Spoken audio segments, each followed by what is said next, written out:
Good morning बच्चों।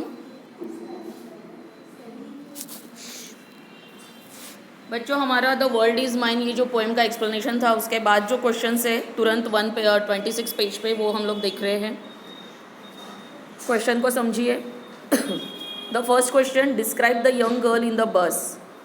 बस में जो यंग गर्ल थी उसको डिस्क्राइब करना यानी उसका वर्णन करना है हमें। वो कैसी थी वो लड़की, देखिए पहले और दूसरे लाइन में ही उसका डिस्क्रिप्शन दिया है। कंप्लीट आंसर हुआ, the young girl in the bus was lovely, she had golden hair and her face was smiling. है ना, वो कैसी थी? लवली थी और उसका चेहरा जो था वो स्माइलिंग था और उसके हेयर गोल्डन थे। तो इसी तरह से हमें उसका डिस्क्रिप्शन देना है। समझ में आया? इजी है। सेकेंड क्वेश्चन है, what did the speaker in the poem not realise while chatting with young lad. क्या समझ में नहीं आया जब वो छोटे बच्चे से बात कर रही थी, कि उसमें किस चीज़ की कमी है, ये उसे समझ में नहीं आया, वो पूछा है। तो अब यहाँ पे पास्ट टेंस में क्वेश्चन जो है वो हमें डीड जो है हेल्पिंग वर्ब उसका पास्ट टेंस करना है। तो देखिए किस तरह से क्वेश्चन में, देखिए आप लोग, the speaker in the poem did not realize. ठीक है, did the speaker in the poem realize, तो the speaker in the poem did not realize. क्या रियलाइज नहीं किया? That the young lad was blind, वो छोटा बच्चा ब्लाइंड था। और बाकी बचा हुआ क्वेश्चन का जो भाग है वो हमने लिखा है while chatting with the young lead. While यानी जब वो छोटे बच्चे से बात कर रहा था तब उसको वो पता नहीं था कि वो बच्चा ब्लाइंड है। अब फिर से क्वेश्चन आंसर को देखिए, the speaker in the poem did not realise that the young lad was blind while chatting with him. तो हमने द यंग लैड पहले ले लिया है, इसलिए अब सेकेंड टाइम में हम फिर से यंग लैड लेंगे नहीं, वहाँ पे उसकी जगह पे क्या लेंगे? हिम लेंगे। फिर थर्ड क्वेश्चन को देखिए, what did the blue eyed boy not join the others in their game. Why did the blue eyed boy not join the, same ही है ऊपर के जैसा ही इसका कंस्ट्रक्शन। क्यों नहीं ज्वाइन कर रहा था वो ब्लू आंखों वाला बच्चा? देखिए क्वेश्चन की तरफ ध्यान से, the blue eyed boy did not join the others in their game because. हमको अक्सर जो वाई के क्वेश्चंस होते हैं वो किस तरह से लिखना है बहुत बार प्रैक्टिस हो चुकी है। इसी तरह से ध्यान देते रहेंगे, प्रैक्टिस करेंगे तो आपको समझ में आएगा। तो बिकॉज के आगे देखिए आपका आंसर क्या है, ही कुड नॉट हियर। बस इतना ही आंसर है, ही कुड नॉट हियर। बाकी पूरा हिस्सा हमारा क्वेश्चन का है, वो सुन नहीं सकता था। ठीक है, इसलिए वो खेलने, जहाँ ऐसा बोलने पे भी उसे समझ में नहीं आया इसलिए वो खेलने नहीं गया। फोर्थ है, लास्ट क्वेश्चन है इसका, what does the speaker thanks God for. किस लिए स्पीकर ने गॉड को थैंक्स कहा? तो देखिए क्वेश्चन में फिर से द स्पीकर, अब डज और थैंक ऐसा है इसलिए थैंक्स लेंगे हम लोग, है ना। The speaker thanks God for legs, eyes and years. तो यहाँ पे एक्चुअली 3 ही बॉडी पार्ट्स लिए हैं, इसलिए हमने भी 3 का ही आंसर दिया, क्योंकि ये जो आंसर्स है ये पूरे पोएम से देखकर लिखने हैं। ठीक है, अब हम लोग आते हैं हमारे इंग्लिश वर्कशॉप जो पेज नंबर 127 पे है। उसका फर्स्ट क्वेश्चन बहुत इजी है बच्चों, complete the following after reading the poem. Poem पढ़कर ये कंप्लीट करना है। तो मैंने आंसर्स ही दिए आपको। The first one, A, the beautiful woman past with, वो वहाँ से गुजरी। कैसे गुजरी? विथ अ स्माइल, वो हंसते हुए गई ना वहाँ से। देखो आपको वो मिल जाएगा चौथी लाइन में जो मैंने लाइन आपको ऐड कराई थी, but as she passed a smile. तो कैसे गुजरी वो? अ स्माइल के साथ। तो आपका आंसर हुआ अ स्माइल। अब आपको कंप्लीट द सेंटेंसेस के क्वेश्चन कैसे लिखने हैं एग्जाम में, पूरा सेंटेंस लिखना है। उत्तर भी लिख दिया आपने, अब उत्तर के नीचे लाइन खींचना है, यानी आंसर को अंडरलाइन करना है आप लोगों को, ताकि जो टीचर चेक करने वाले होते हैं वो लोग आराम से आपका सिर्फ आंसर देखकर आपको टिक करे। इससे क्या होता है कि जो टीचर एग्जामिनर होता है, जो एग्जाम चेक करता है आपके पेपर्स, वो एग्जैक्ट आपके उत्तर देखकर खुश हो जाता है, आपका परफॉर्मेंस देखकर एग्जाम का या पेपर का, तो आपको वो दिल खोलकर मार्क्स दे सकता है। अगर आपने पूरा सेंटेंस लिखा और उसको अंडरलाइन नहीं किया तो वो टीचर देखता बैठेगा क्या? अगर आपके हैंडराइटिंग ठीक नहीं होगी तो और प्रॉब्लम होगी। तो इससे अच्छा कि जो भी आंसर का पार्ट होता है उसे हमेशा फिल इन द ब्लैंक्स या कंप्लीट द सेंटेंस में क्या करना है? अंडरलाइन करना है। ठीक है, हम आगे बढ़ते हैं। B, the poet wanted to buy from the lad. क्या खरीदना चाहता था पोएट? कैंडी, सम कैंडी, कुछ कैंडी खरीदना चाहता था। तो आपका सम कैंडी ये आंसर है, आपको मिल जाएगा वो सेकेंड स्टैंजा में, है ना, फर्स्ट लाइन में ही है। आसान लग रहा है ना? अब हम लोग आते हैं नेक्स्ट क्वेश्चन पे। C, the poet told the boy to join others to play. Join करने को बोला था दूसरों को, वो बच्चे को, बट ही कुडंट, वो सुन नहीं सका। ही कुडंट हियर, सुन नहीं सका। तो here is your answer. Here को अंडरलाइन करना है कंप्लीट सेंटेंस लिखने के बाद। फिर लास्ट है डी, द पोएट रिक्वेस्ट। किसको रिक्वेस्ट किया? गॉड को, टू फॉरगिव हिम, कि उसे माफ़ करे। क्योंकि हम लोग अक्सर ऊपर वाले को ही देखकर कंप्लेंट करते हैं कि मुझे ये नहीं मिला, मुझे वो नहीं मिला, मेरी किस्मत इतनी ख़राब क्यों है। It's like that. तो ऐसा गॉड को बोला गया है, इसलिए गॉड आंसर आएगा। अब मैच द फॉलोइंग जो है वो अक्सर आपको मैंने बताया है मैच करने के लिए पहले ए कॉलम पढ़ेंगे, फिर बी कॉलम पढ़ेंगे, फिर ए के साथ, ए में जो सेंटेंसेस आपको बी के साथ जाते हुए नज़र आ रहे हैं या ए के जो क्वेश्चन के आंसर आपको बी में नज़र आ रहे हैं पहले वो लगाएंगे आप आंसर्स। उसके बाद जो नहीं आते हैं उसे आप पोएम में या लेसन में ढूंढेंगे। तो चलो देखते हैं मैच द फॉलोइंग में। ए का ए पढ़ रही हूँ मैं, the beautiful girl dash dash dash. Second है B, the lad who was selling sweets. तो यहाँ पे स्वीट्स की जगह पे आप लोगों को सेलिंग कैंडी करना है। C, the child watching others play. और डी है, the poet says the world is mine because. अब आपको इधर आंसर मिलते हैं क्या, देखते हैं पहले। बी का first, he can experience the beauty of and gifts of his life. तो ये तो पता ही चल रहा है कि जो द पोएट डी जो हमने अभी पढ़ा, देखिए, the poet says the world is mine because he can experience the beauty and gifts of his life, है ना। तो एक्चुअली ये पोएट नहीं है, पोएटेस है। और ही की जगह पे आपको शी और हीज की जगह पे हर ये लिखना है। The poetess says the world is mine because. तो यहाँ पे समझ में आ ही जाता है, बहुत आसान है ये आंसर्स, है ना। अब देखिए फर्स्ट का पहले करते हैं। द ब्यूटीफुल गर्ल, देखिए ही कैन एक्सपीरियंस तो लग गया है। वॉज हियरिंग नहीं है। वॉज वेरी थैंकफुल नहीं है। Had a handicap in her legs, yes, तो 1 का 4 है। सेकेंड देखते हैं, the lad who was selling sweets. First हो चुका था हमारा। सेकेंड देखते हैं, was hearing impaired. Was very thankful to the speaker in the poem, yes, was very thankful to the speaker. उसने थैंक यू बोला था ना कि वो इतनी देर भी लगाया तो भी मुझे अच्छा लगा आपसे बात करके, थैंक यू, तो थर्ड है। फिर सी का देखिए, the child watching others play, अब एक ही बचा है। वॉज हियरिंग इम्पेयर्ड, वो सुनने में कामयाब नहीं था, मतलब वो बहरा था। तो ये सेकंड का आंसर हुआ। और फोर्थ तो हमने फर्स्ट लगा ही लिया है। तो इस तरह से मैच द पेयर्स में भी कैसे लिखना है, पहले ए कॉलम का आपको पेपर में लिखना है, ए नंबर डाल के, द ब्यूटीफुल गर्ल, एरो करना है और उसके सामने उसका आंसर लिखना है। दोनों कॉलम लिख के एरोज नहीं करना है, वो छोटे बच्चों जैसा नहीं करना है। ना ही ए का 4 है, बी का सी है, ऐसा नहीं करना है। आपको पूरे सेंटेंसेस लिखने हैं मैच द पेयर्स में। ए पूरा लिख लिया आपने, उसके सामने डैश एरो कर लिया और फिर बी के जो आंसर्स आपको सही लग रहे हैं वो आपको लिखने हैं, ठीक है। अब हम लोग आते हैं थर्ड क्वेश्चन पे। अब यहाँ पे थोड़ा सा डिस्क्रिप्टिव क्वेश्चन है, थोड़ा बड़ा है।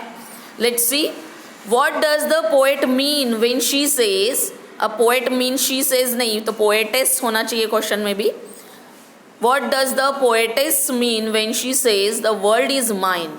Explain the importance of the title with reference to the poem. Title का रेफरेंस बताना है आपको और रेफरेंस आपको पोएम का लेना है, यानी किस अर्थ से द वर्ल्ड इज माइन ये टाइटल दिया हुआ है ये आपको समझाना है। तो अब ये समझाना है यानी थोड़ा बड़ा रहेगा आंसर। देखिए, the poetess says the world is mine. Poetess ने कहा कि ये दुनिया मेरी है। शी मीन्स दैट, उनका मतलब है, though she has not very fine hair, eyes और ग्लो ऑन हर फेस। उनके पास अच्छा चेहरा नहीं है, अच्छे बाल नहीं है, उनके चेहरे पे ग्लो भी नहीं है, वो सुंदर नहीं है। But she has legs, hands, years, eyes and other important body parts. लेकिन उनके पास बाकी के सब बॉडी पार्ट्स है शाबुत, है ना, साबित, वो उनके पास कंप्लीट है। Which can help her to win the world, जो कि उन्हें दुनिया जीतने में मदद करवा सकते हैं। इसीलिए उनका कहना है कि द वर्ल्ड इज माइन। समझा? आसानी से लिखा है, एकदम सिंपल लैंग्वेज है। आप एक एक दो दो सेंटेंस भी लर्न करते हो और लिख के देखते हो तो आपको आ जाता है। क्वेश्चन 4 देखिए, अभी इसमें ABC 3 क्वेश्चन है। What is the theme of the poem? Poem की थीम क्या है, किस चीज़ पर ये पोएम आधारित है, विषय क्या है पोएम का? तो देखिए answer, the theme of the poem is that the life is a blessing of God. पूरे पोएम में ये बताया गया है कि हमारा जो जीवन है वो हमें आशीर्वाद के तौर पे मिला है गॉड से, ऊपर वाले से। We are blessed with the ability, हम लोगों को कौन सी एबिलिटी मिली है, कौन सी काबिलियत है हम पे? Of walking, talking, hearing, seeing, working and above all thinking. हमको थिंकिंग एबिलिटी है, हम सोच सकते हैं सही क्या है, गलत क्या है, क्या करने से क्या होता है ना? The poetess understands the importance of these abilities, और पोएटेस को इन एबिलिटीज का इम्पॉर्टेंस, महत्व समझता है। When she finds other handicap persons, जब देखो हम लोग अपने आप को हमेशा ऐसा समझते हैं दुखी है, हम ऐसे है वैसे है। हम तब तक समझते हैं जब हमसे दुखी कोई दिखता नहीं हमको। अगर मुझे मेरे हाथ पैर या दिमाग का ऐसा लगता है हाँ ये क्या है, ये तो सबको दिया है, मेरे पास ही है, ऐसा थोड़ी है। लेकिन जब मैं देखती हूँ कि कोई व्यक्ति को पैर नहीं और वो किस तरह से ज़मीन पर घिस घिस कर चल रहा है, इतने गंदे रोड पे जहाँ पे अपन चप्पल पहन के चलते हैं, घर जाके पैर धोते हैं, और वो आदमी अपने दोनों हाथ लगाकर ज़मीन पे घिस घिस के चलता है, तब मुझे लगता है अरे बाप रे, थैंक यू गॉड, मुझे 2 पैर तो दिए तुमने। तो जब हम हैंडीकैप व्यक्ति से मिलते हैं, ऐसा ही पोएटेस का भी हुआ, जब वो हैंडीकैप व्यक्ति से मिली तब उसे पता चला कि उसके पास थिंकिंग की पावर है, वॉकिंग की पावर है, वर्किंग की पावर है, सब कुछ है उसके पास। ठीक है, तो यही इस पोएम की क्या है, थीम है। ठीक है, बी देखिए, do you think people with some handicap should beg for money? Justify your response. क्या आपको लगता है कि किसी व्यक्ति में हैंडीकैप है, अगर वो हाथ नहीं है, पैर नहीं है, आँख नहीं है या सुन नहीं सकता, तो उसने भीख मांगनी चाहिए? और अगर नहीं तो आपको आपके आंसर को जस्टिफाई करना है, आपको समझाना है कि कैसे। तो देखिए answer, I don't think people with some handicap should beg for money. Full stop दे दिया मैंने, पूरा क्वेश्चन का ही हिस्सा है। They do their work differently, वो अपना काम अलग तरीके से कर सकते हैं। And try to earn their bread and butter. Bread and butter यानी रोजी रोटी।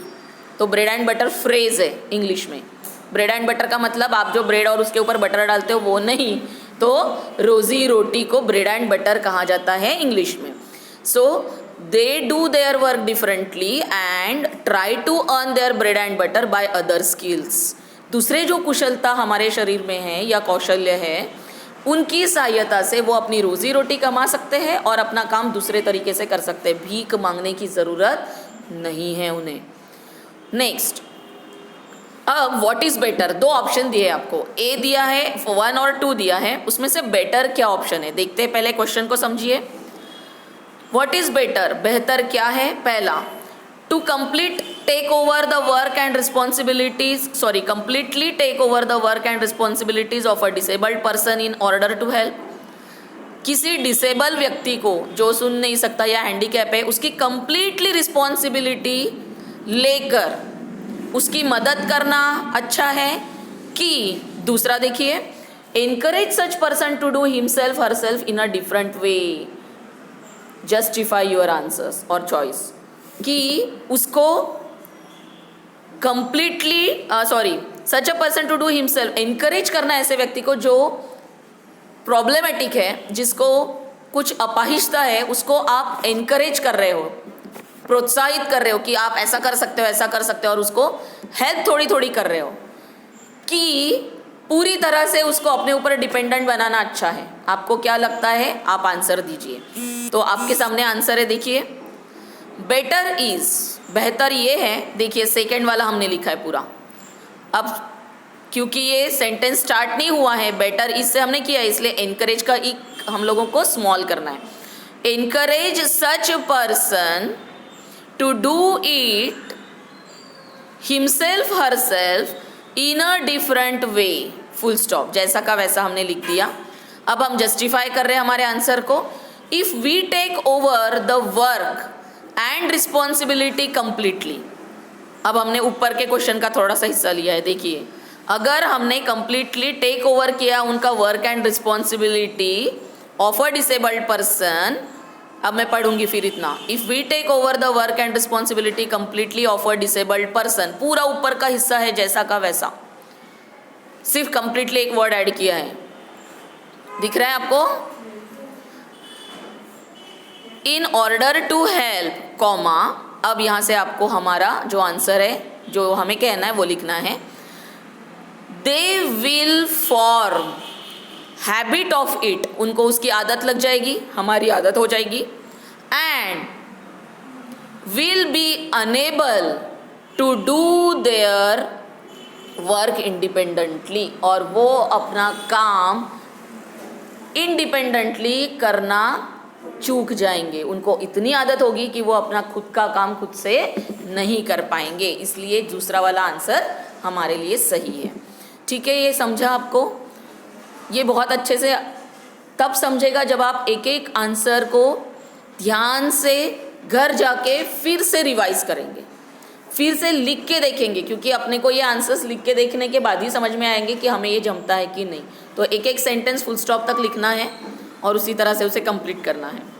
तो क्या करना, बड़ा आंसर रहा तो फुल स्टॉप तक एक सेंटेंस लर्न करना, लर्न करने के बाद बिना देखे लिखना, फिर दूसरा सेंटेंस लर्न करना, फिर उसको देखना, बिना देखे लिखना, फिर पहला और दूसरा फिर से दोनों एक साथ लिख के देखना बिना देखे, फिर तीसरा सेंटेंस लर्न करना, फिर तीसरे को लिखना अलग से, और फिर पहला दूसरा तीसरा एक साथ लिख के देखना, फिर तीनों सेंटेंस को चेक करना, जहाँ जो सेंटेंस में गड़बड़ लगी उसे फिर से एक बार ध्यान से पढ़कर फिर लिख के देखना। 4 बार लिखा है हमने, और अब जब 5वीं बार आप लिखोगे तो आपको कंप्लीट सेंटेंसेस याद होते हैं। ये आपके बड़े क्वेश्चंस के आंसर्स को लर्न करने की भी एक ट्रिक है।